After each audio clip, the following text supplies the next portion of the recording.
Por acompañarnos. Comencemos, por favor, Sandrita, con la oración inicial. Gracias. Muchas gracias, mis queridas hermanas. Un gusto estar con ustedes compartiendo esta noche. Y Lore, déjame hacer una acotación a tu comentario del frío que están viviendo en Quito. Esa es la belleza de nuestro país, los extremos. Acá en Machala estamos con unas temperaturas elevadísimas, realmente, ¿no? Y eso es lo bonito de nuestro país, que nosotros podamos disfrutar en medio de esas temperaturas extremas, encontrar el amor de nuestro Señor cada día para poder alimentarnos de Él y poder servir a nuestros hermanos y compartirlo con nuestros hermanos. Empecemos ese encuentro. Buenas noches, Padre Diego, un gusto conocerlo. Los saludo desde acá de Machala. Revisando, estaba buscando, viendo qué compartir esta noche con ustedes y me he encontrado una oración muy bonita que la voy a leer muy despacio para poder ir saboreando las palabras que contienen esta oración muy profunda, muy hermosa, ¿no? Como todo el legado que nos ha dejado nuestra Santa Madre. Y decimos en el nombre del Padre, del Hijo, del Espíritu Santo. Amén. Oh Dios mío, te ofrezco todas mis acciones de este día por las intenciones y para gloria del Sagrado Corazón de Jesús. Deseo santificar cada latido de mi corazón, cada pensamiento, mis obras más sencillas, uniéndolos a sus méritos infinitos, y deseo reparar mis pecados, arrojándolos al horno de su amor misericordioso. Amén. En el nombre del Amén. Padre, del Hijo y del Espíritu Santo. Amén. Dieguito, nuevamente te damos la bienvenida. Para los que no le conocen, pues Padre Dieguito Rentería es uno de los carmelitas más jóvenes de la última generación. Y bueno, al momento está en la parroquia El Carmelo, está ahí, creo que desde el mes de enero está acá. Antes estaba en la ciudad de Cuenca, entonces ahora está acá en Quito con nosotros. Nuevamente, muchas gracias, Dieguito, y ya quedamos en tus manos para empezar con este taller. Muchas gracias, Lore. Buenas noches con todos. Bueno, sí, Lorena me pidió que les pudiera compartir un tema, ¿verdad? Que suscitara de pronto, sobre todo, creo que reflexión, discernimiento también en sus vidas y que sea también, pues, una realidad que ustedes también puedan profundizar, ¿no? Yo creo que en sus hogares, en sus proyectos, en lo que también desean como alcanzar. Eso, todo ello yo creo que en la oración también lo hemos ya vivido, ¿verdad? Encaminarlo siempre hacia lo que Dios quiera también para cada uno. Por ello, quería compartirles entonces en este momento, ¿verdad? Un aspecto que me parece también interesante el discernir, que es la importancia de la mística para la experiencia del acompañamiento, ¿verdad? Todo esto abierto, claro, a una experiencia tanto en una comunidad, como lo digo, ya también interiormente. Entonces, me parece importante esta experiencia de la mística porque nuestros santos lo van a trabajar ciertamente en toda su espiritualidad, sobre todo desde la experiencia de la oración y su antropología, ¿verdad? Sobre todo, podríamos decir, de la antropología teresiana. Eh, Autores, ¿verdad? Me baso en muchos, quizás uno de ellos hoy, Ciro García, y quizás otros padres también actualmente, bueno, de Colombia y de España, Juan Antonio Marcos, por ejemplo. Entonces, la mística, ¿verdad? Va a tener su aporte, yo creo que desde ahí, para los santos, desde sus tiempos, y yo creo que para cada uno de nosotros, ¿verdad? Desde cada experiencia. Ya veremos por qué. Yo quisiera empezar simplemente como esta introducción a la experiencia de la mística con eh, la experiencia de una de nuestras santas, santa fundadora, que es Teresa de Jesús. De entrada, podríamos decir que la oración siempre va a tener una base y una dimensión antropológica en Teresa. ¿Por qué? Porque la experiencia de la oración siempre nos va a hablar de la relación del hombre con Dios y de su obrar en lo más hondo de su ser. Es decir, que el verdadero encuentro con Dios siempre, siempre va a provocar algo, ¿no? Y esto pasa incluso, creo yo, en lo más cotidiano. Por ejemplo, cuando vemos también a alguien a quien valoramos mucho, apreciamos demasiado, nos provoca algo en todo nuestro ser, ¿verdad? Como que su sola presencia, por decirlo así, nos atrae con alegría o pasión o a la vez también tranquilidad o mucha confianza. De una manera, ¿verdad? De esa misma manera y de una manera mucho más fuerte, Dios también lo va haciendo por medio de la oración, también genera esto en la persona, porque le abre, por así decirlo, a la trascendencia y crea en él una realidad nueva, pero solo cuando ciertamente se deja tocar. Y esto es lo importante, creo yo, ¿verdad? Porque la fe de un amor o en un amor, ¿verdad? Que trasciende siempre nuestras propias fuerzas, a la final es aquello que nos permite sanar realmente. Es lo que nos permite muchas veces cambiar, tomar mejores decisiones, acoger nuestras fragilidades y mirar de otra manera también nuestra vida. De ahí que para Teresa, ¿verdad? O Teresa hable siempre de esta experiencia de oración como un trato de amistad.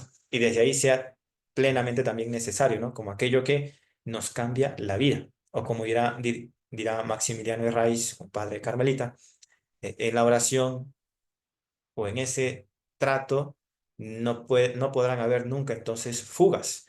Es decir, distracciones o fuegos falsos, como dice él, como si estuviéramos excusándonos todo el tiempo, ¿no? Con el amigo. Porque dice, si pasa eso, ya no hay amistad, ¿verdad? Ya no hay confianza ni compromiso, podríamos decirlo así. Entonces creo que lo que dice el padre Maximiliano Herraiz en ese sentido es verdad. Quien está enamorado, pues tiene tiempo para aquello que le enamora. Es lo que busca Teresa, al fin de cuentas, enseñar a sus hermanas y hermanos, a que nuestras relaciones con Dios sean fuertes y honestas también, que parten ciertamente de una capacidad para ser entonces buenos amigos. Y por ello, Teresa no se preocupa tanto quizás por el acto de oración como por el ser verdaderamente amigos. Pues siendo amigos, hallamos tiempos para encontrarnos.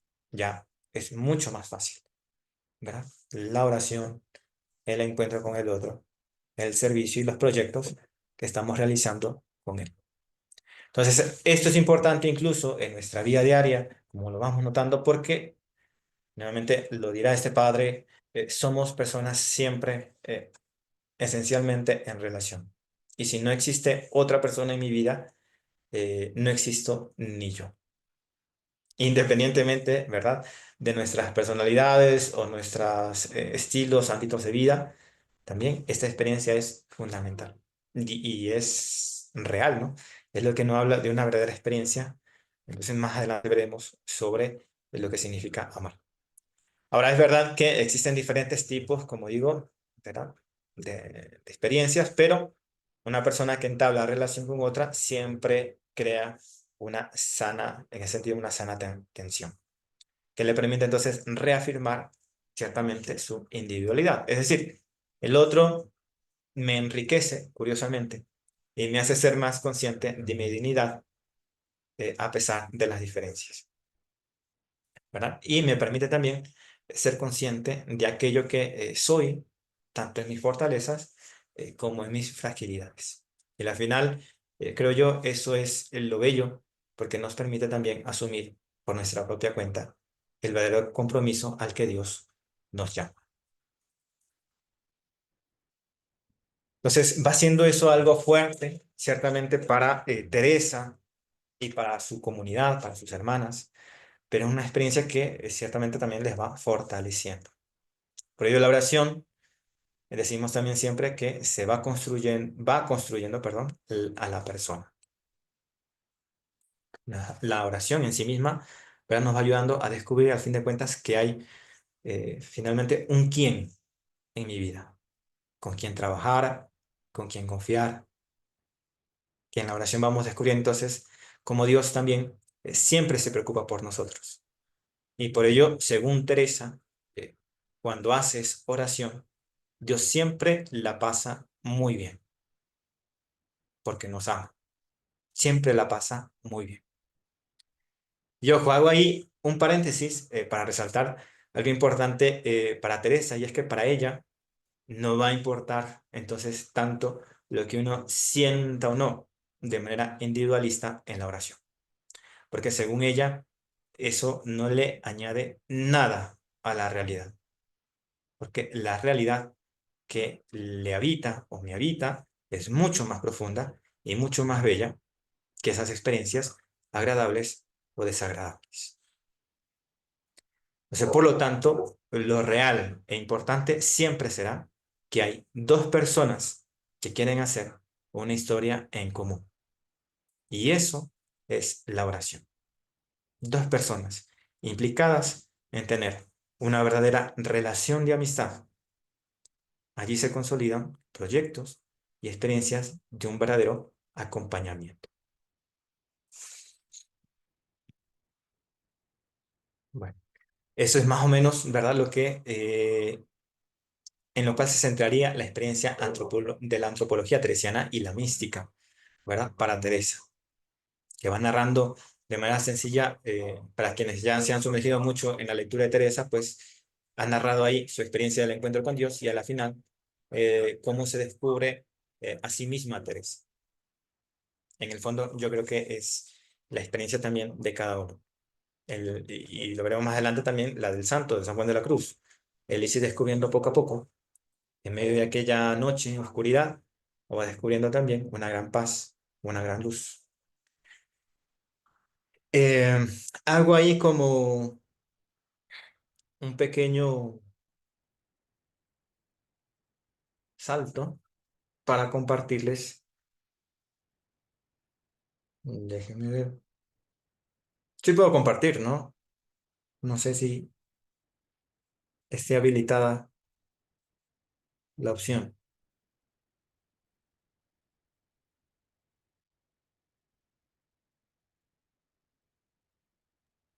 Manuelito, ¿nos puedes ayudar para que Dieguito pueda compartir? Ah, ya, Sí. ya está. Ya. Gracias. Entonces, yo les comparto un texto de el padre Jorge Suré sobre Teresa, una mística de ojos abiertos, que habla precisamente sobre esta experiencia de ir acompañado también, perdón,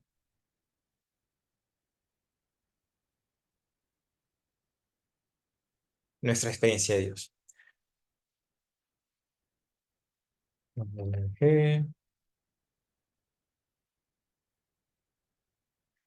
Bueno, ¿hasta qué hora tenemos?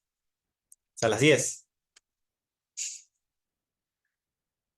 A ver, nuestra iglesia Dieguito, puedes hacerlo hasta las 5 para las 9 más o menos, para poder hacer también un momentito como de tal vez de preguntas, de comentarios, ¿no es cierto? De réplicas sobre lo que tú nos estás explicando. Ya.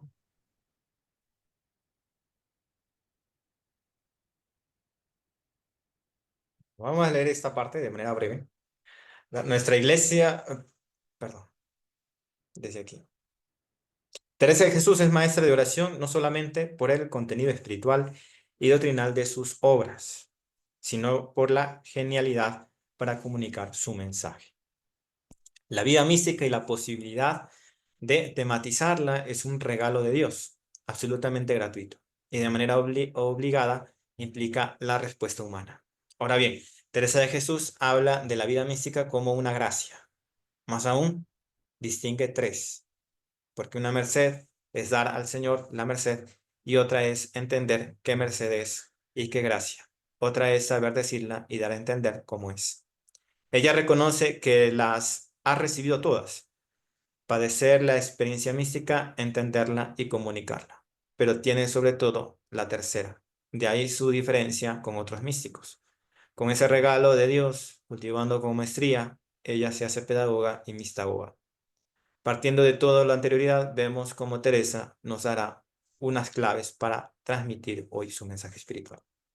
Ducere, Jesús Barrena Sánchez, explicita la vocación de educadora que tenía Teresa de Jesús. Según Barrena, ella tenía una vocación innata de ser una mujer forjadora de personalidades. No estudió en la universidad ni tampoco tenía un conocimiento técnico sobre la educación, pero sabía educar. Barrena aclara primero qué es educar y luego qué es educar para Teresa. Educar es humanizar. La educación es la tarea de colaborar con el hombre para que consiga su plenitud. Valga decir, acabamiento, llegar a ser un hombre cabal. Barrena precisa el significado de la palabra educar a partir de su etimología, el verbo en latín, educere. Educar es colaborar con el hombre para que salga el hombre que hay en el hombre. En tanto, Teresa habla del hombre creyente. Educar es colaborar para que salga el hombre auténtico y santo que hay en el interior del mismo hombre. También es acompañar y orientar al hombre para que consiga lo imposible, pero deseable. Ser un hombre auténtico y continuar siéndolo. Dado que Teresa no usa la palabra educar, es Barrena quien estudia qué significa educar para ella en palabras que tenga un significado semejante. Teresa o ella usa el verbo ser en un sentido parecido al de educar. Por ejemplo, afirma que el Señor está siempre presente dándonos el ser, con lo que Teresa quiere decir que Dios la forma y le da consistencia a su personalidad. También emplea el verbo criar, con un gran contenido de sentido educativo. Le recuerda a la priora de Sevilla, María de San José, que a ella le corresponde criar almas para el cielo. De esa manera, le decía que a la priora le compete ayudar a las personas a desarrollar sus propias virtudes para llegar al cielo. El verbo crecer también tiene connotación educativas. En la alegoría del huerto, señala que al hortelano le corresponde trabajar el huerto y hacer crecer las virtudes. En ese sentido, educar es procurar que la persona crezca en virtudes. Además, Teresa emplea el verbo personalizar con un sentido educativo en la carta escrita a María de San José. Por harta buena dicha pudiera hacer camino el ir ahí por ver a vuestra reverencia y hartarme de reñir con ella, y aún, por mejor decir, de hablarla, que ya debe estar hecha persona con los trabajos. Aquí se ve la excelente pedagogía de Teresa al hablar de una manera irónica y familiar a María de San José, expresándole el deseo de verla para hartarme de reñir con ella.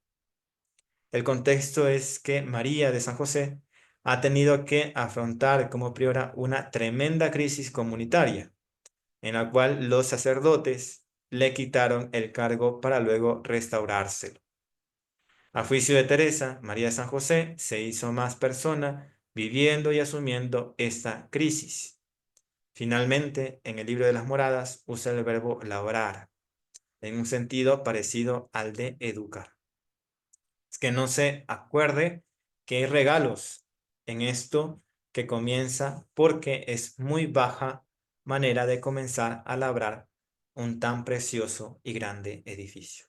El alma aquí se compara con un castillo grande y precioso. Educar es entonces ayudar a preparar a la persona para ser morada de Dios.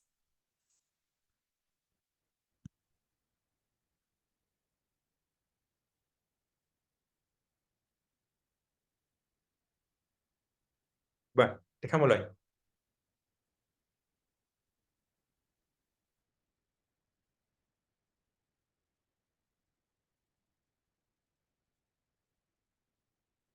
Listo. Entonces, como vemos, para Teresa, esta experiencia de el encuentro con Dios va a suscitar entonces en ella esas experiencias también de atención hacia aquello que es importante, ya no solamente para ella, sino también para su comunidad. La mística, como que esa experiencia de encuentro con Dios, dejarse tocar por Dios, es también lo que le impulsa a preocuparse también por su comunidad. Es una manera, quizás, de primeros rasgos de cómo Teresa va acompañando también a sus hermanos, a quienes sabe que son precisamente morada, habitación, casa de Dios. Pero antes de ello, ¿verdad? De introducirnos también luego en lo que para el santo será esta experiencia también de la mística y de su importancia, quisiera simplemente resaltar como un aspecto que también me parece como interesante, y es un rasgo bello sobre la oración entre Teresa y San Juan de la Cruz. Que para Teresa, por ejemplo, ella pone toda su atención en la intensidad de la relación con Dios, es decir, en ese trato de amistad que van a vivir o que se van a vivir en los grados de oración. Entonces, hay en esa intensidad de la relación algo como importante también que cultivar. Y luego en San Juan de la Cruz va a poner toda su atención y toda su fuerza en el proceso de purificación que marca el paso de oración, ciertamente meditativa a la contemplativa, para alcanzar algo que es plenamente bello para él, que es la experiencia de la paz que produce la confianza en Dios.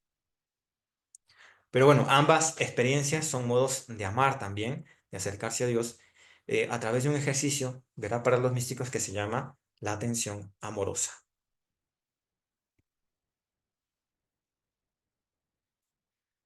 Entonces, San Juan de la Cruz va a desarrollar sobre todo la experiencia de la atención amorosa, junto con dos experiencias que ustedes ya en la formación habrán también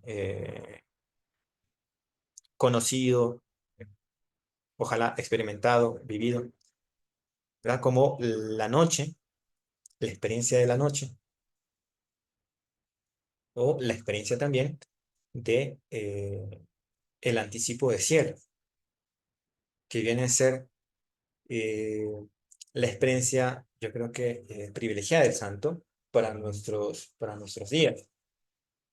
¿Qué va siendo la noche? Sino una realidad, ¿verdad? Donde el santo va dejando de un lado, ¿verdad? Todas estas experiencias eh, donde ha tenido falsas imágenes de Dios y ha comenzado entonces a mirar quién es Dios realmente para sí. Ahí, ¿verdad? Entonces se desprende toda una experiencia de lo que es realmente tener fe, confiar nuevamente en Dios, es desapegarse muchas veces de tantas cosas que no son sanas y que realmente no hablan de una experiencia auténtica de Dios mismo. Entonces es toda una experiencia muy bella de la noche, donde lo que va a prevalecer eh, siempre van a ser como una sola realidad. Va a ser la experiencia de la noche oscura. Muy distinto, ojo, a la experiencia de las sombras o de las tinieblas, que vendrían a ser como la experiencia del pecado. La noche oscura no es eso para San Juan de la Cruz. Ciertamente es una noche de mucha fragilidad, pero no es ni tiniebla ni sombra. La noche es otra cosa. Es la experiencia en donde mientras más, ¿verdad?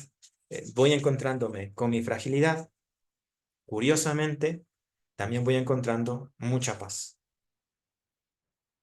Es decir, voy experimentando mucho más a Dios.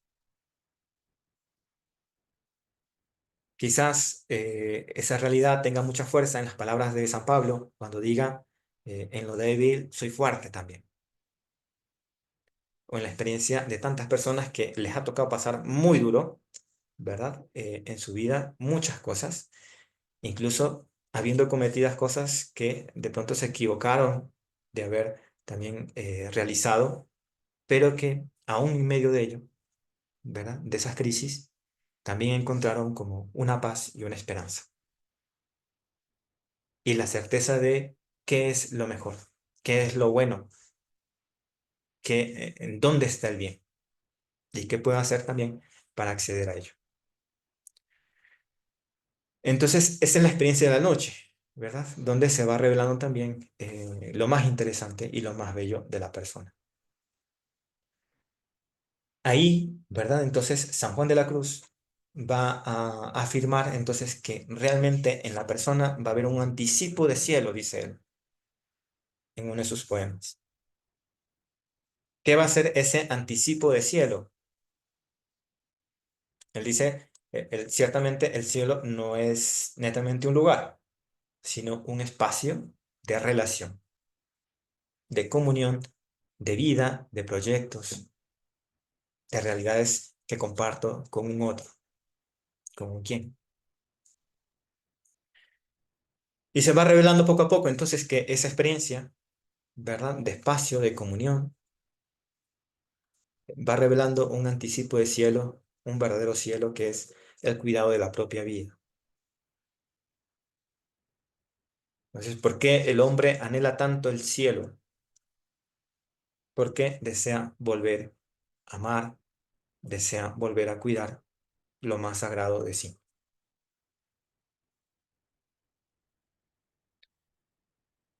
Entonces, esa va siendo la experiencia de los místicos en lo cotidiano, ¿verdad? En sus comunidades. Y esa es la experiencia que van compartiendo luego, ¿verdad? En experiencia de acompañamiento, experiencia también de escucha, sobre todo de lo que tienen que ser y hacer, en lo que Dios también les ha llamado. Pero bueno, yo hago una pausa ahí, no sé si de pronto hay como una resonancia así muy breve, aunque las preguntas están para el final, pero no sé si se va comprendiendo.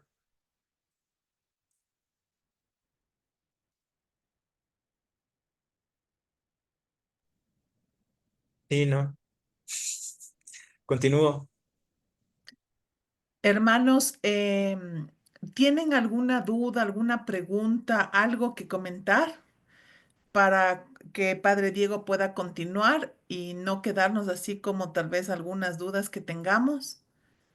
Con confianza. Todo claro, creo, Dieguito. Ah, bueno. Listo, continúo entonces.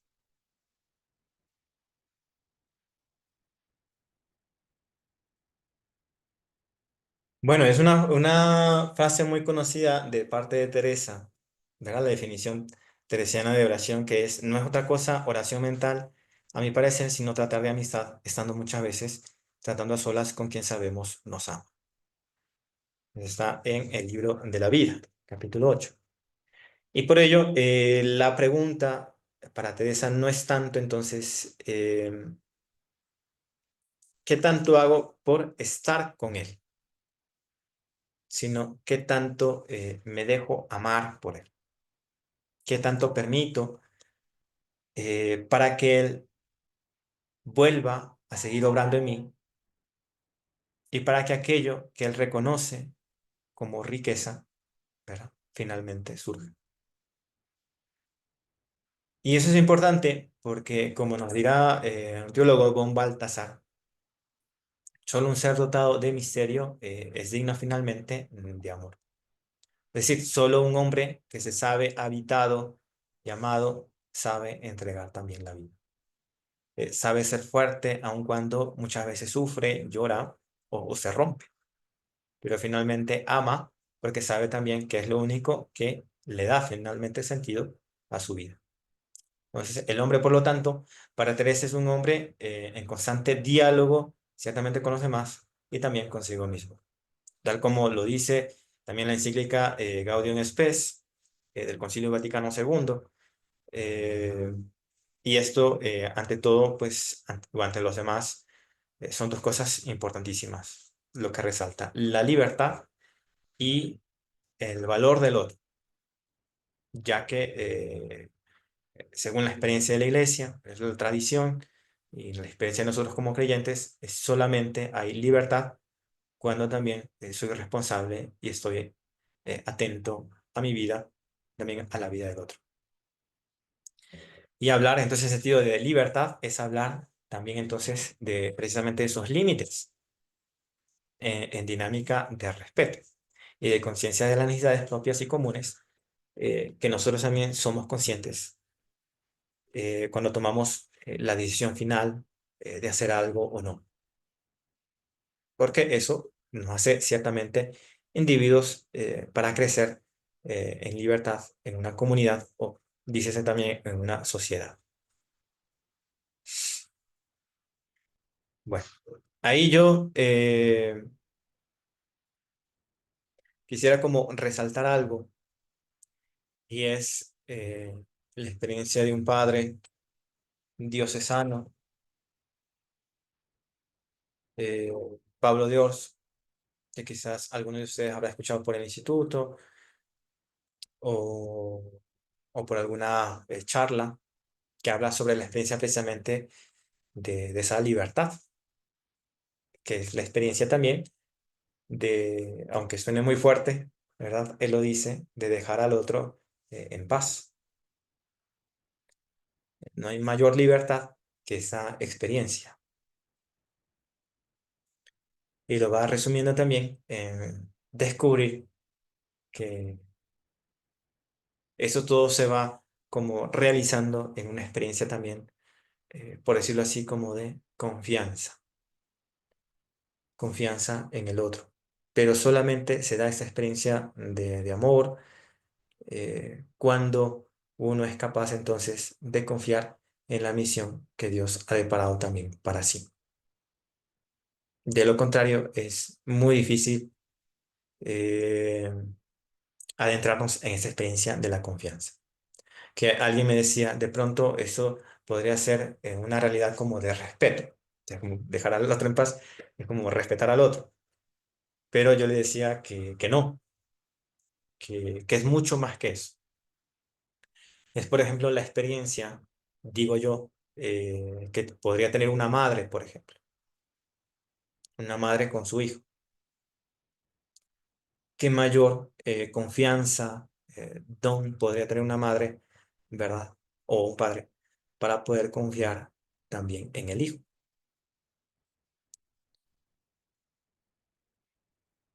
y dejar que crezca, que aprenda, que se forme, ciertamente desea lo mejor, anhela muchísimo. O sea, yo no lo podría explicar, pero ciertamente un padre o una madre sí que lo sabrían vivir y tener la certeza de ello.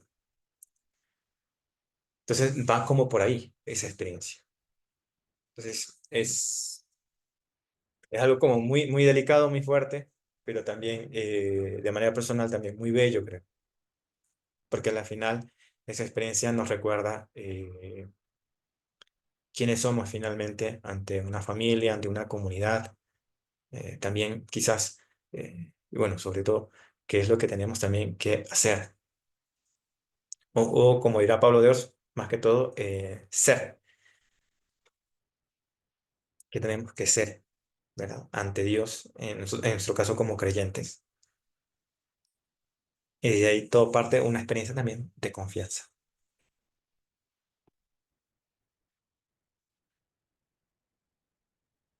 Pero bueno,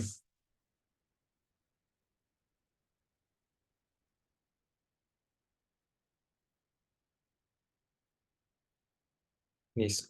Ahí termino entonces a lo que es Teresa, ¿verdad? Sobre esa experiencia, también de la intensidad que ella tiene sobre adentrarse en la experiencia del vínculo con el otro para pasar a San Juan de la Cruz, que es esta experiencia mucho más adentrada a lo que es la experiencia de la confianza.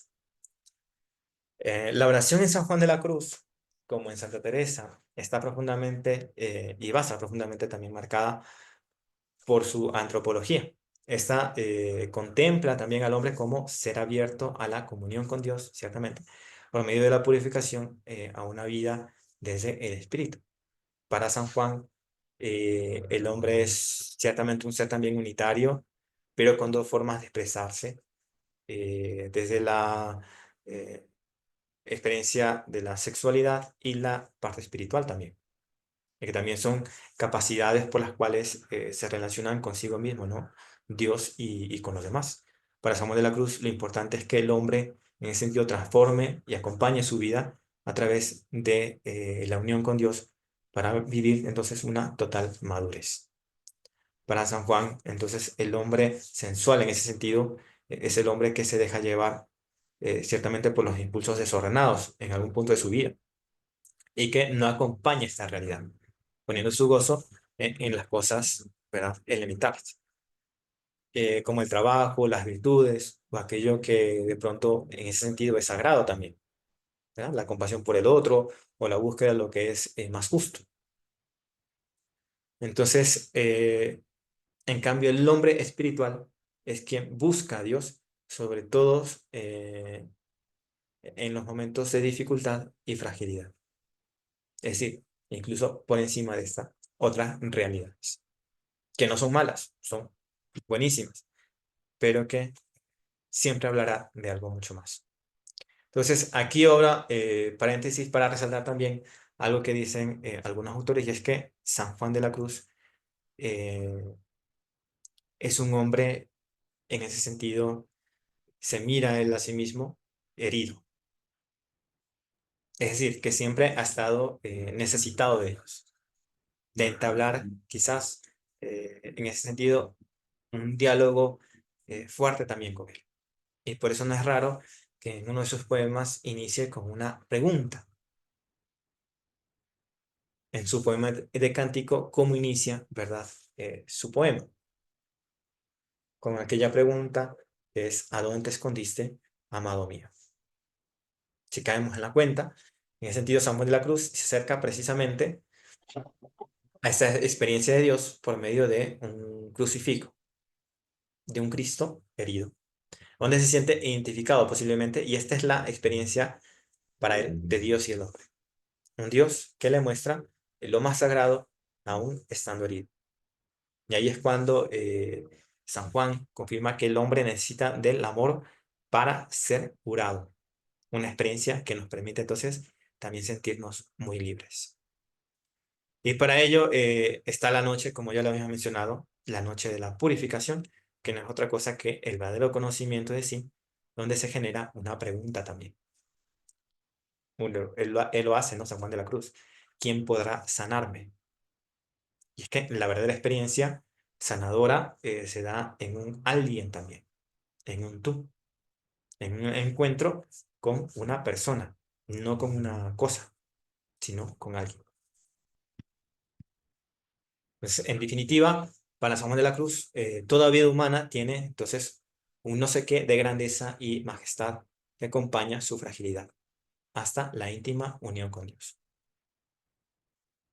Algo bello que resalta Juan Antonio Marcos, por ejemplo, esta experiencia, ¿verdad? De Jesús, que ciertamente es un hombre que se presenta ante la humanidad, ¿verdad? Un hombre frágil, un Dios frágil, desde su nacimiento. Qué mayor fragilidad, ¿verdad?, que el lugar donde nació.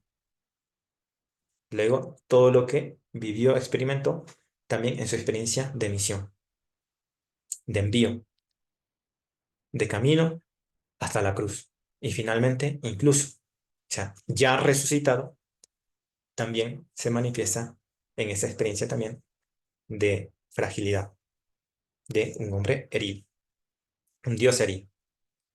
Entonces, ¿qué es lo primero que les muestra a los discípulos? Las llagas. Pero nosotros como creyentes sabemos que esa experiencia entonces de fragilidad eh, es una expresión de amor, de fidelidad y de confianza. Algo muy fuerte, ¿verdad? Nuevamente se resalta esa experiencia de la fortaleza en medio de la fragilidad, de esa herida. Entonces, esa va siendo la experiencia de los santos y cómo, podríamos decir, se van dejando acompañar también por Dios mismo. Yo les quiero compartir, entonces, en esa parte,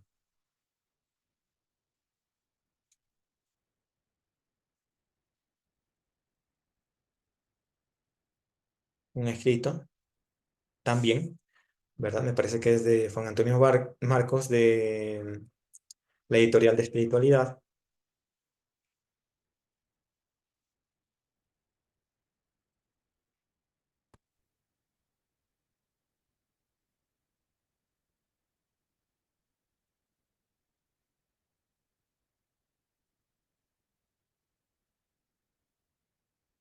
Sobre la experiencia de Samuel de la Cruz, ¿verdad? Y la experiencia mística. Entonces, bueno, me quedan 10 minutos, ¿verdad? O menos, 5, hasta donde lleguemos. La experiencia significativa y sus efectos positivos. En la experiencia mística del griego, cerrar los ojos. El misterio permanece misterio, como no podía ser de otra mal forma, aunque no podemos acceder a las causas. Sí podemos describir dicha experiencia y contar sus efectos. Y eso es lo verdaderamente relevante. La experiencia mística puede ser descrita neurobiológicamente y la condensación sintética de esa vivencia se puede expresar poéticamente. Pero quizás lo más importante sea su carácter performativo, es decir, sus efectos, y su carácter significativo, es decir, que hoy tenga algo que decirnos. Una experiencia tiene algo que decirnos cuando amplía nuestros horizontes y guarda, a su vez, relación con nuestras experiencias reales como seres humanos. Sin esta conexión con la vida real, la experiencia mística se vuelve irrelevante, ininteligible, vacía de poder. Y entonces carece de importancia nuestros posicionamientos a favor o en contra de dicha experiencia. Simplemente se dejará de lado, como todo lo no significativo e ininteligible.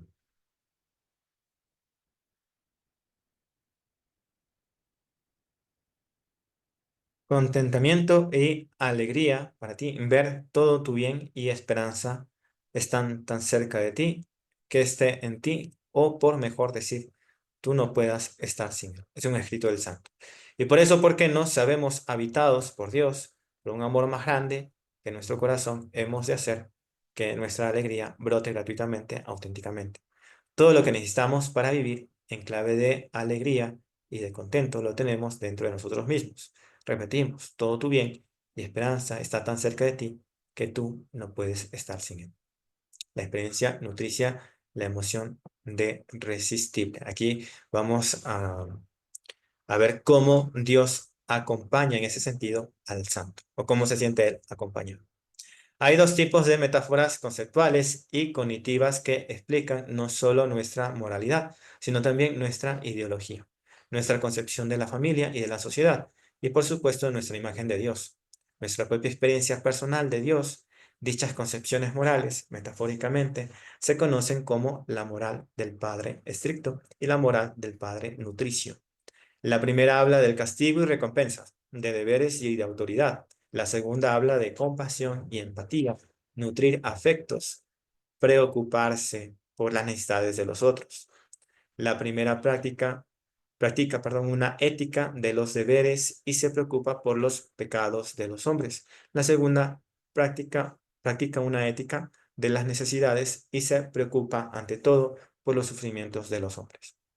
La primera es la de Juan Bautista, una seta que anuncia el juicio inminente de Dios y exhorta a la penitencia. La segunda es la de Jesús, un hombre abierto al mundo, que trae el vino de fiesta que anuncia el reino de Dios está amaneciendo.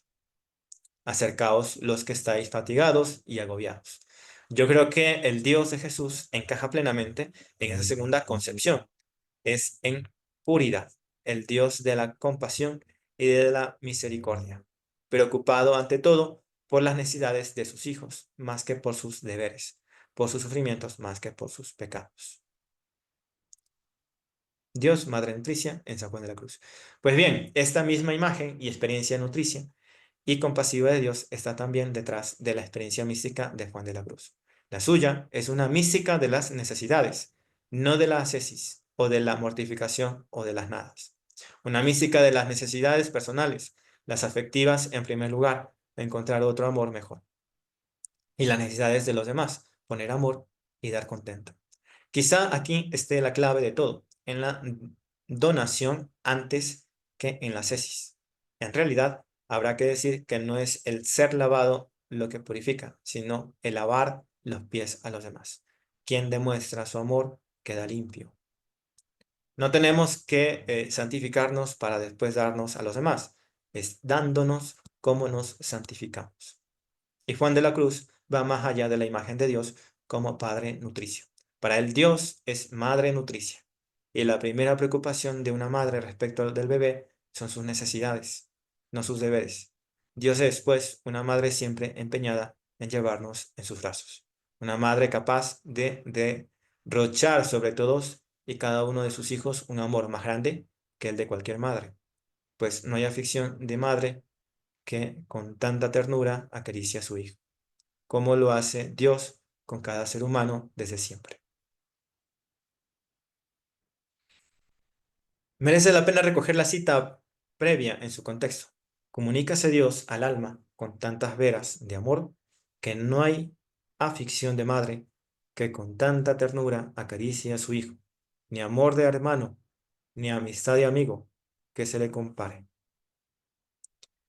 No hay amistad de amigo como la de Dios, no hay amor de hermano como el de Dios, ni tan siquiera hay aflicción de madre que con tanta ternura acaricia a su hijo como lo hace Dios. Esta última imagen es, qué duda cabe, la más poderosa.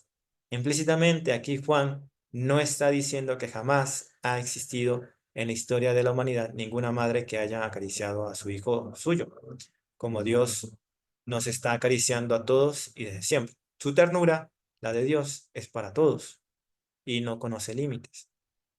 Ante este Dios y su amor, la única respuesta sana y madura es aprender a dejarse amar, como hizo el mismo Jesús. Jesús simplemente se dejó amar por el Dios eterno. Seguro que no se le ocurre a un niño, ante el cuidado amoroso de su madre, preguntar si la madre aún continuará cuidando de él al día siguiente. El niño simplemente se dejará querer y se descuida de todo lo demás. No necesita preocuparse. Así es como a mí me gusta traducir el hacerse como niños de los evangelios. Cómo nos resistimos a traer aquí a cuenta la imagen llena de ternura que el mismo San Juan utiliza para explicar este proceso, imagen en la que Dios, alimentando tu vida, es comparado con la madre que alimenta al niño tierno. Después de saber que el alma, orientadamente, la va Dios criando en espíritu y regalando, al modo que la amorosa madre hace al niño tierno, al cual al calor de sus pechos le alimenta, y con leche sabrosa y manjar blando y dulce le cría, y en sus brazos le trae y le regala. Pero a la medida que va creciendo, le va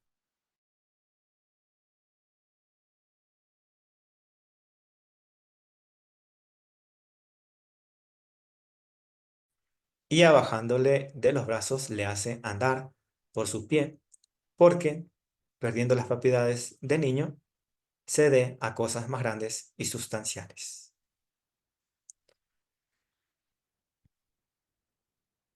Todo esto hace con nosotros la amorosa Madre de la gracia de Dios. Este es el Dios del místico, el Dios preocupado por atender a nuestras necesidades, por nutrir afectos, por alimentarnos, por saciar nuestra hambre y calmar nuestra sed.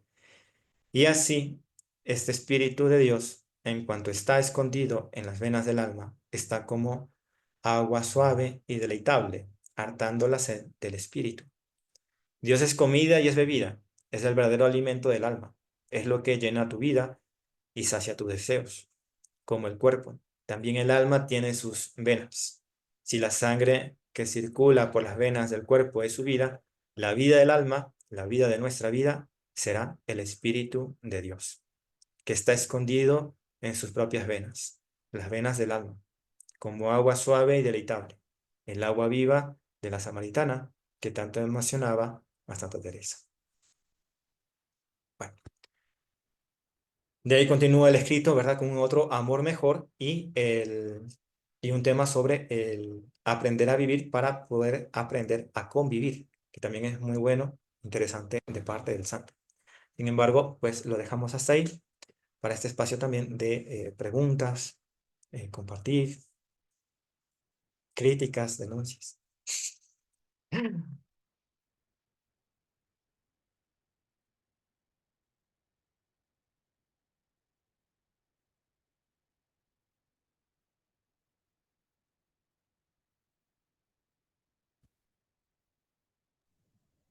¿Ninguna?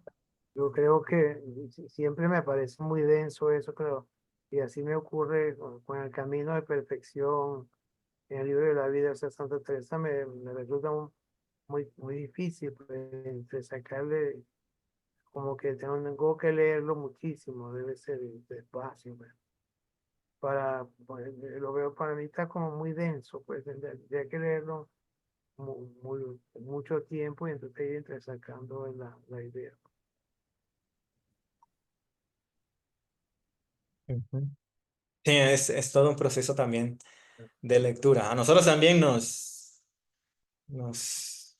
cuesta mucho. A nosotros nos daba mucha paz cuando escuchábamos a Maximiliano Reis, una persona que conoce a Teresa y conoce el libro de al principio a fin, decir que tranquilo, nos decía que él tampoco entiende mucho, pero la quiere mucho también, ¿verdad? Entonces, es un lenguaje antiguo, 1500.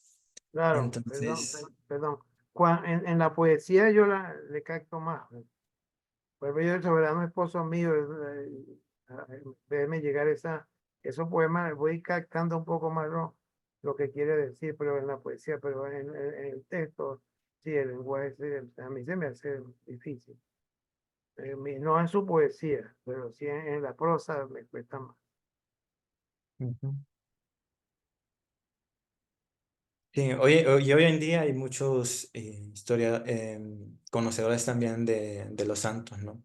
Entonces, por ahí también en el instituto me imagino que habrán escritos libros de autores que también de pronto les pueden también ayudar, por si algo, ¿no? Eh, Ayudan mucho también los diccionarios de los santos, ¿verdad? Si pueden acceder a ellos, genial. Nosotros también tenemos aquí nuestras bibliotecas de Teresa, San Juan de la Cruz, de Teresa de Lisieux.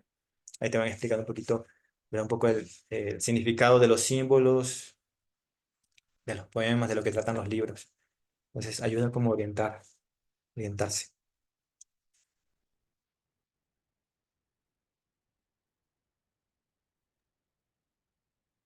Carmen tiene levantada la mano. Por favor, adelante.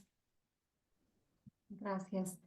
Buenas noches, padre. Buenas Yo me noches. estoy pensando con algo que usted dijo sobre más donación que ascesis.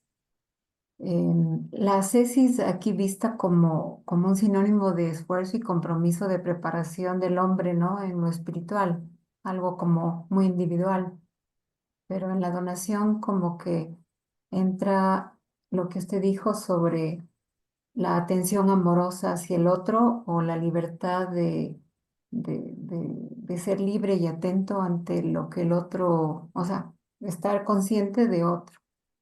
¿Es así o estoy equivocada? Sí, lo que pasa es que a veces se critica la tesis por, más que todo en el sentido de hacer las cosas por hacerlas. Ok, ¿Ya? ok. Entonces tengo que llegar puntual, tengo que hacer tal cosa, ¿verdad? Porque me tocó. Ujú. Y no porque realmente yo sé que ese es un bien para mí y O para sea, todos. la Y cuando ascesis, yo sé eso, pues inmediatamente corro a vivirlo, ¿no? Y no ok, solamente, bueno, hacerlo, sino que, que lo veo como un gran bien también para mí. ok. Gracias, padre.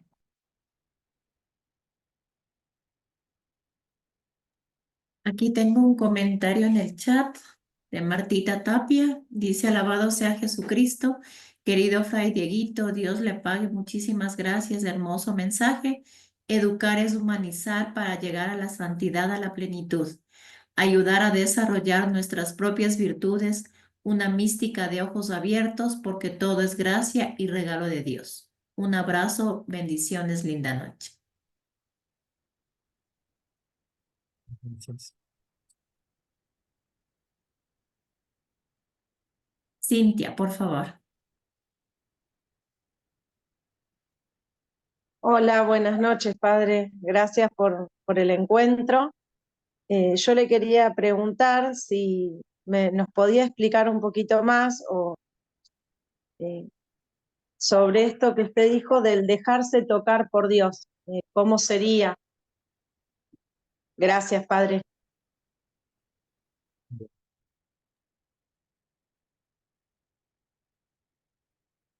Sí, esa experiencia de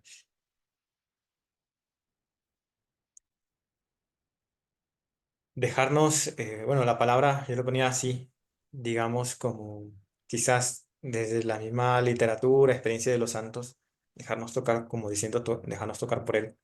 Pero es la experiencia de dejarnos acompañar, ¿verdad? Por Dios. Dejar también que Él sea Él, sean realmente, o vuelva a ser, por decirlo así, el protagonista de nuestra vida. El problema es que a veces Él, precisamente no es el protagonista de nuestra vida.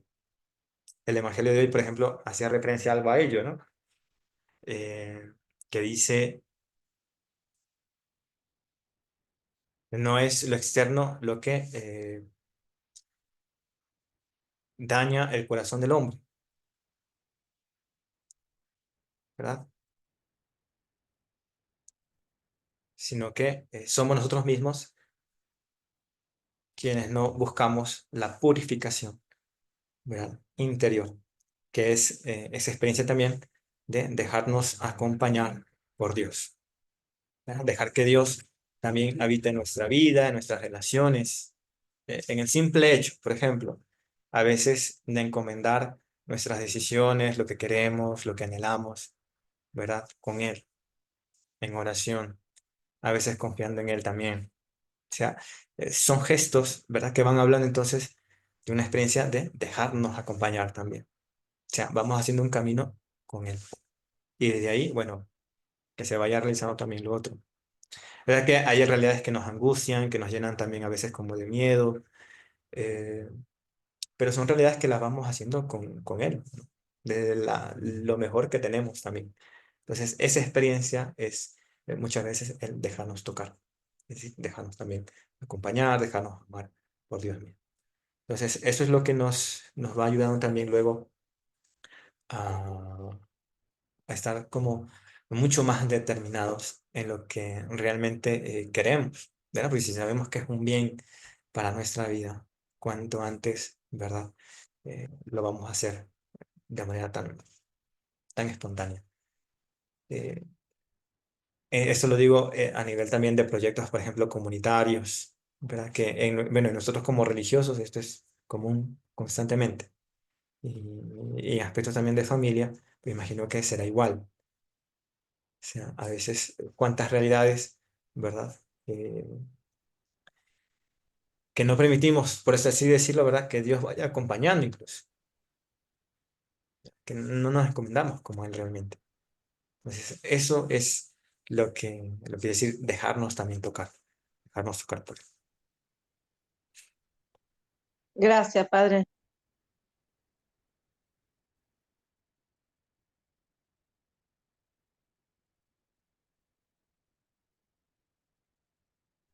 ¿Alguna otra Padre consulta? Dieguito, buenas noches.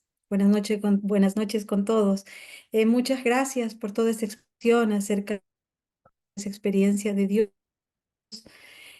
sobre todo Santa Teresa de Jesús y San Juan de la Cruz experimentaron y que nos supieron compartir.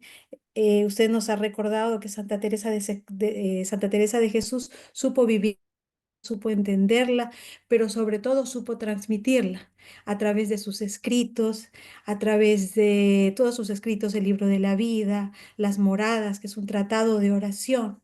Lo mismo San Juan de la Cruz, él con ese camino de purificación nos ayuda a ir nosotros también, eh, nos ayuda a desasirnos de tantas cosas que nos alejan de Dios, ¿no es cierto? Y me gustó esa parte. Yo a veces me preguntaba, yo decía, bueno, noche, no las diferenciaba. Yo decía, hay noches que nosotros mismos nos provocamos y creo yo que esas son las noches de las sombras que usted nos dice, ¿no es cierto? Porque la noche oscura es otra, es exceso de luz más bien, no es pecado, presencia de pecado, sino es Claro. exceso de luz, había escuchado yo, Padre. Entonces quisiera que de alguna manera, no sé si me puede explicar eso, cómo es eso de exceso de luz, porque es una noche en fe, ¿no es cierto? La noche de la fe también se la llama. Sí, Juan Antonio Marcos lo expresa de una manera muy curiosa. Él dice, a veces necesitamos estar ciegos para iniciar ese camino de noche. Y uno dice, ¿cómo así? O sea, de noche y encima le rematas para estar ciegos. ¿Cómo? ¿Cómo le hace uno? Cuando él dice, es importante estar ciegos en esta noche oscura, lo que quiere decir es que necesitamos volver a confiar en Dios. Porque nos vamos a veces en ese camino fiando simplemente en nuestras propias fuerzas. Y nosotros somos conscientes que por nuestras propias fuerzas no sanamos muchas cosas. Ahí es cuando dejamos de confiar en Él. Y ahí es cuando dice Juan Antonio Marcos, hay que ir a ciegas a veces. La noche es una experiencia de encuentro con Dios. Listo. Entonces es lo más bello que nos puede pasar. ¿Ya? Donde volvemos a confiar en Él, le volvemos a amar. Y de esa noche pasamos a lo que era San Juan de Cruz, entonces a una noche dichosa. Ahora, en esa noche, ciertamente, hasta encontrarnos con Él, vamos a descubrir curiosamente fragilidades, quizás sombras, quizás tinieblas que han estado ahí, pero que finalmente serán iluminadas por la presencia de nuestro Dios. Entonces, eso nos va a causar también, aunque un gran dolor, también nos va a causar una gran paz. Es decir, Ujú. Padre, que mientras eh, atravesemos por un valle oscuro, nos presente, ¿no es cierto? Sí, o sea, a todos nos va a tocar, o sea, si es que ya no nos está tocando, ¿no? Pasar la noche. Es más, creo que el santo o la santa dirán ellos mismos, ¿verdad? Que la vida es una noche.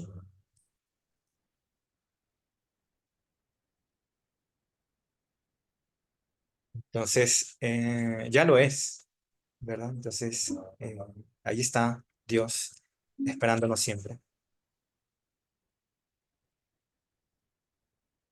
Esa es la experiencia de la noche de San Juan de la Cruz. Y que se va traduciendo, entonces, finalmente en un gozo, ¿no? En un gozo por la vida, en saber cuidar la vida, a ver qué se suscita también de este encuentro, ¿no? Yo creo que eso, decir algo en torno a ello sería un poco limitante, porque el encuentro con nuestro Dios es mucho más, ¿verdad? De lo que podríamos también nosotros decir. Cada uno sabe que Dios le llama a muchísimo. Entonces, es una experiencia muy, la noche es una experiencia muy enriquecedora, la verdad.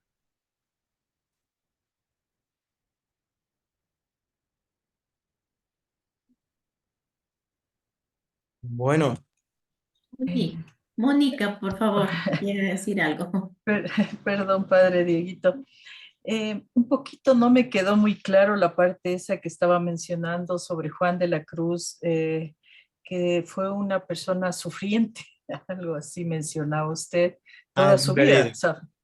Ajá. ¿Eso nos podría explicar un poquito, por favor? Hombre herido. Un hombre herido. Sí, o sea, algunos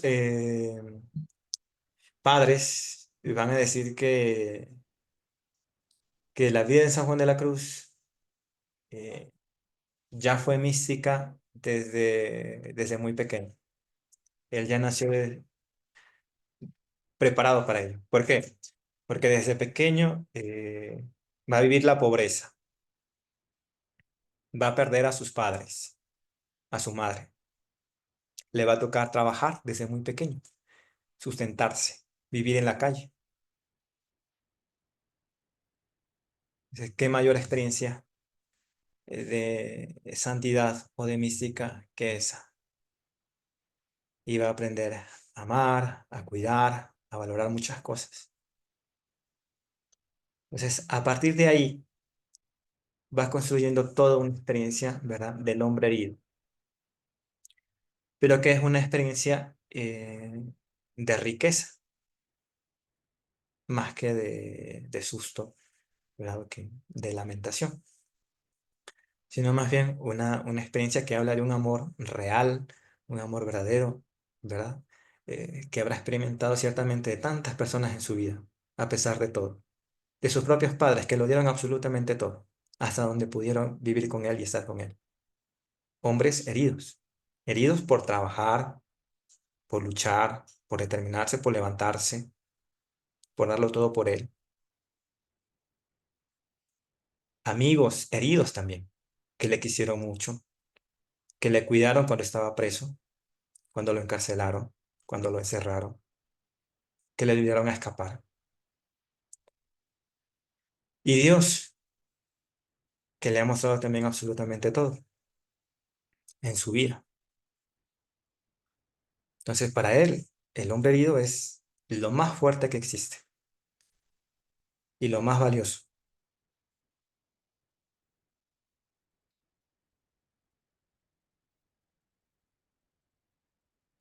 Gracias, Padre Dieguito. Me quedó muy claro.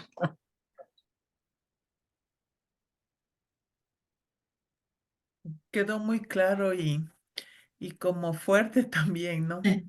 Porque esas realidades realmente son las que nos van labrando, son las que nos van construyendo, son las que nos va formando o moldeando. Esas, esas realidades, ¿no es cierto? Que cada uno desde sus espacios, pues vamos experimentando y vamos viviendo. A mí también justo me llamó y lo señalé aquí lo que decía el hombre herido.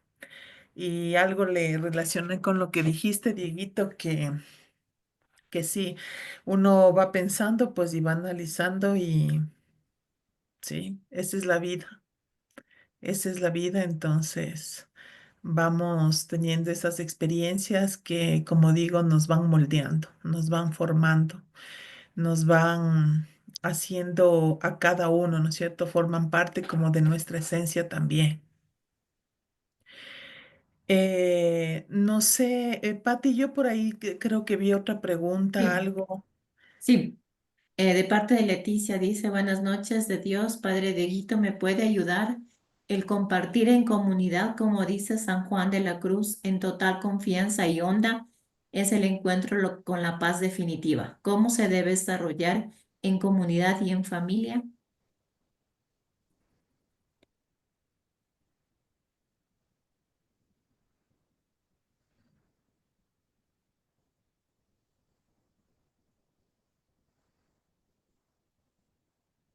Ya, yo creo que la experiencia, por ejemplo, de Teresa nos va ayudando mucho en lo que significa realmente, bueno, no educar, como vimos en el artículo, directamente, pero sí saber quizás animar, acompañar al otro y saberle también cómo orientar eso hacia experiencias más plenas, virtuosas. Yo creo que siempre, o sea, habrán habido experiencias también que nos han ayudado a corregir muchas cosas, ¿verdad? Sea importante desde el hogar, eso se va aprendiendo, ¿verdad? Que nos va forjando, nos va formando y eso es importante. Pero lo otro es aquello que sabía decir también Pablo de Oros y que algo yo creo que es un don también de los padres y es saber confiar muchísimo también en sus hijos. O sea, llegar a un punto en el cual tengan que confiar muchísimo en sus hijos es algo que yo creo que es un don de los papás, ¿verdad? Y que realmente cambia la vida del otro. Bueno, pues en este caso puede ser de los hijos, pero podría darse también en una amistad, por ejemplo, o en una pareja. Eso cambia muchísimo lo que el otro pueda vivir. y suscita realidades mayores de las que podríamos quizás simplemente delimitar en un haz esto, haz lo otro, o pilas que te estoy viendo. O sea, o sea, la experiencia de la confianza, cuando llegamos a ello, eh, yo creo que produce mucho más fruto. Entonces, pero como digo, es un don. Y como es un don, entonces es una gracia que tiene que ser pedida, recibida de parte de nuestro Dios, ¿verdad? Al final de cuentas, es eso lo que significa realmente amar, amar al otro, buscar el bien, buscar lo más sano. Yo, de manera personal, incluso también lo consigo así, lo he vivido así, y, y me parece lo más bello también que se puede hacer. No sé, Teresa va trabajando mucho la experiencia de las virtudes, ¿verdad? Es clara también su escrito sobre ello. Y bueno, el santo también. También trabaja la experiencia de la virtud. Yo creo que por ahí podrían también entonces como el otro tener una libertad para profundizar mucho en ello. O sea, yo creo que por ejemplo en nuestra historia, en nuestro camino, en nuestra vida, vamos como encontrando una virtud. Bueno, hay muchas personas tendrán muchas virtudes, pero habrá virtudes, ¿verdad? Que de pronto son muy nuestras. Entonces, dejar al otro, ¿verdad? Que también vive esa experiencia, yo creo que va siendo también un regalo, un verdadero regalo. Y Teresa nos ayuda precisamente a eso, a discernir, ¿verdad? ¿Qué virtud es la que mucho más me va uniendo a Dios y posiblemente también a la comunidad o a la familia en el hogar? Entonces, yo creo que por ahí podríamos nosotros también como tener como unas pistas, ¿verdad? Leyendo a Teresa, vamos descubriendo también una virtud que nos va acercando eh, esa experiencia de ahondar mucho más en la santidad, en el hogar y ciertamente en que va siendo lo mejor. Bueno, Muchas gracias, Dieguito, por tu, por todo lo que has compartido. Yo creo que todos hemos tomado como notas de muchas cosas y también creo que nos llevamos también muchas cosas en la cabeza. Y yo quería resaltar algo que dentro de este tema de la mística en el acompañamiento también, Dieguito, ha topado mucho el tema de la oración, ¿no? Que es lo que hemos siempre venido trabajando y siempre se va topando con todos los ponentes que nos han acompañado en todo este proceso. Siempre vamos viendo que la oración es vital e importante en nosotros, o sea, es como una característica muy propia nuestra de los carmelitas, ¿no es cierto? Entonces, hay algo que yo quiero aquí rescatar que anoté que dice, eh, la relación, perdón, un ratito, dice, la oración construye a las personas. Qué bonito, o sea, que la oración construye a las personas, ¿no es cierto? Dice, Dios la pasa muy bien. Claro, cuando nosotros estamos entre amigos, ¿verdad? la verdad, la pasamos muy, muy bien. Entonces, esto me parece tan bonito que cuando nosotros hacemos la oración y tenemos o tratamos de tener esa experiencia, saber que Dios la está pasando muy bien también con nosotros, eso me parece a mí espectacular. Entonces, dice, el encuentro con Dios siempre produce o nos provoca algo. Claro, o sea, ese encuentro pues personal que nosotros tenemos siempre nos va a provocar algo.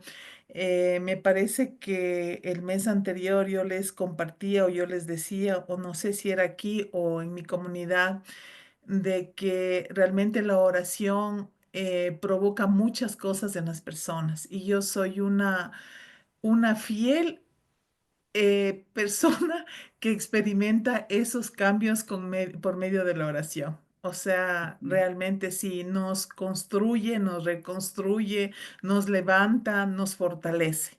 Entonces es algo súper, súper bonito y bueno, y así tengo algunos puntitos aquí que he anotado.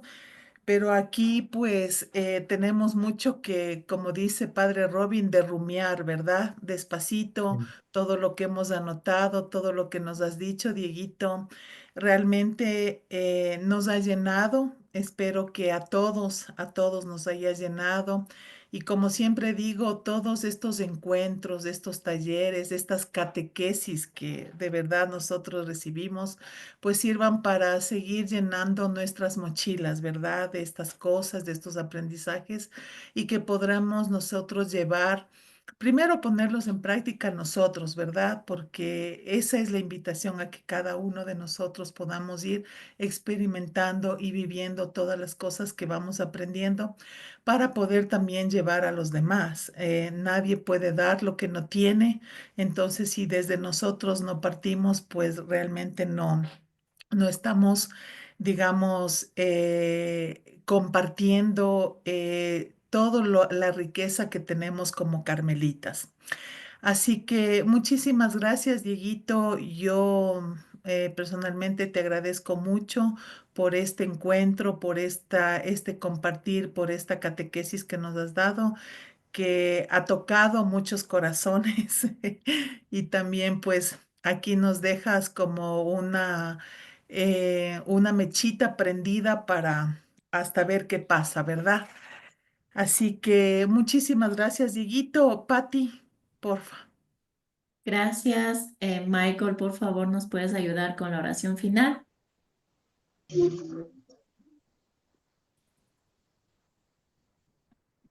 Michael, ¿estás por ahí? Hola, hola. Hola. Es que el internet me está fallando un poco por eso. Buenas noches, queridos hermanos, todas las comunidades hermanas, eh, por tomarnos en cuenta con la oración final.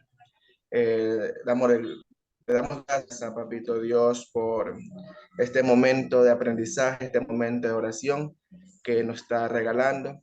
Dándole gracias también aquí al Padre que con sus enseñanzas nos sigue guiando, nos sigue animando en este caminar por el Carmelo. Por eso, antes de terminar este momento de oración, este momento de reflexión, de charla, eh, quiero rezar una oración en el libro de Historia de un alma de Santa Teresita, que me gusta mucho, ofrenda de día. Por eso hemos dado un momento nuestra familia, los hogares, todo entero. Por eso recemos todos unidos la oración de ofrenda del día.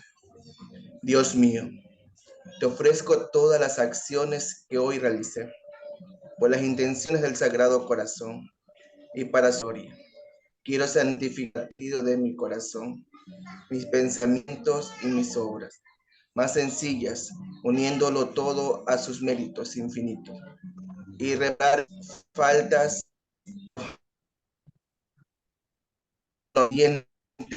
de su amor misericordioso. Dios mío, pido para mí, para mis seres que de perfección y dar por las alegrías y los momentos de vida pasajera. Que un día podamos reunirnos por Jesucristo nuestro Señor. Amén. Padre nuestro que estás en el cielo, santificado sea tu nombre.